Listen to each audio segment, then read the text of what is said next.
Today, today we're no. Today we are going to visit Mizon, the ancient religious capital of the Champa kingdom.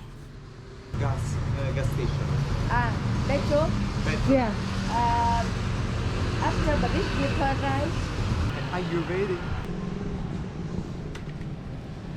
100? You. Yeah. Give it- Expensive. Yeah, give me 100. Oh, no, okay. Come on. Sorry, I couldn't see the... Come on. Ciao. Acqua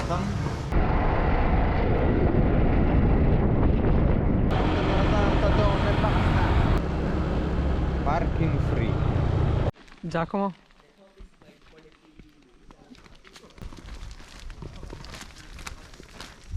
Oh yeah. So here we are in Mison, not far from Hoi An, from 1 hour away from by scooter. It's one of the main point of interest related to the Cham people, the Champa kingdom. The Champa kingdom was a political... The Champa kingdom was a political entity that ruled Central and South Vietnam between the 4th and 14th century. The Chams, as people of the Champa kingdom were called, were skillful warriors and sailors. They were often clashing against the neighboring kingdoms, the Viet to the north and the well-known Khmer Empire to the west. The last one also suffered the sack of its capital, Angkor, in 1177, when the Cham succeeded in a surprise attack from the Tonle Sap Lake. However, the overall results of the conflicts against the neighboring states resulted in the decay and eventually dissolution of the kingdom in the 14th century, even if the last strongholds are believed to have fallen just in the 19th century. Trades were very profitable, and through the trade routes the Chams got in contact with different cultures such as the Chinese and the Hindu. Thanks to the so-called Silk Road of the Sea, Champa became a prosperous kingdom. It is from India indeed that religion spread in all this area, and Hinduism was the main state religion.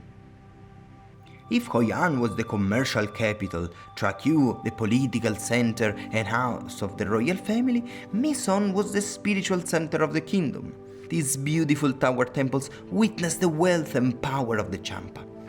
Moreover, its unique architecture in red bricks and its importance in the history of Southeast Asia made it a UNESCO heritage site.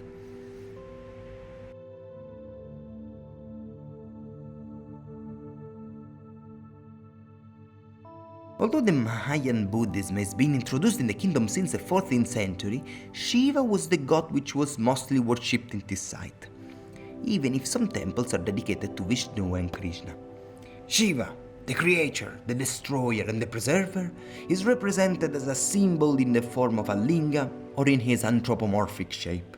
Now, the linga is very common in these temples. It has a phallic shape, and it is usually joined with a yoni, its female counterpart. Together, they represent the merging of cosmos and microcosmos, the cycle of life in form of creation and recreation.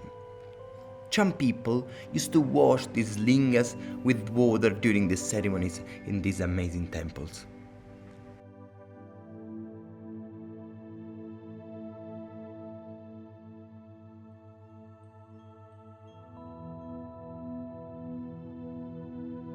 The plan of the temples is made to resemble Mount Meru, which according to the Hindu mythology is the center of the universe and the house of gods.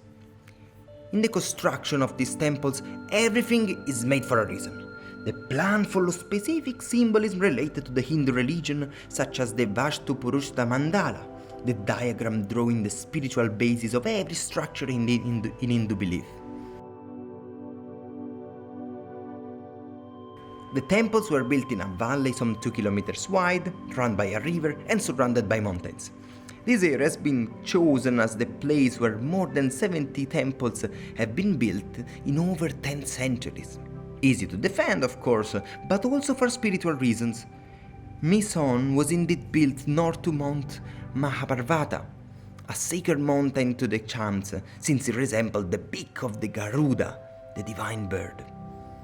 But even more than these, it is because of the clear parallelism with Mount Meru. house of the Hindu gods and inspiration for the temple structure, as we said. The Champa kingdom lost its northern territories to the Dai Viet kingdom of the north, and by the early 15th century the area was largely abandoned. It was just in 1898 that the site was rediscovered by French archaeologists after 400 years of being lost in the jungle. Unfortunately, the Vietnam War didn't preserve this ancient marvel. And since it was a Viet Cong base, it has been largely targeted by US airstrike that sadly destroyed the majority of the temples. Nowadays, bomb craters are evidences of that harsh period, and areas around Mison are still off limit because of the mine's presence. In conclusion, this is a place you don't want to miss if you're traveling in central Vietnam, and also if you want to understand the historic rooted division between the north and the south of this country.